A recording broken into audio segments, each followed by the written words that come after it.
Covid cases બાબતે 35 active cases કોર્પોરેશનમાં report થયેલા છે.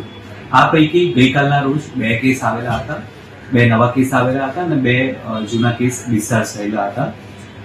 સાથે સાથે કહેવાનું કે આ 35 કેસીસ જે આવેલા છે મુખ્યત્વે પશ્ચિમ વિસ્તારમાં, ઉત્તર પશ્ચિમ વિસ્તારમાંથી આ કેસીસ આવેલા છે.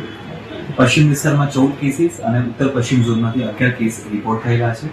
હાલમાં કોર્પોરેશન દ્વારા રેપિડ એન્ટીજન ટેસ્ટિંગ મારફતે તમામ અર્બન હેલ્થ સેન્ટરમાં ટેસ્ટિંગની સુવિધા ઉપલબ્ધ કરવામાં આવેલી છે અને જો કોઈ પોઝિટિવ પેશન્ટ આવે અને એડમિશનની જરૂરિયાત જણાય તો એસવીપી હોસ્પિટલમાં આ તમામ સુવિધા હાલમાં ઉપલબ્ધ કરવામાં આવેલી છે.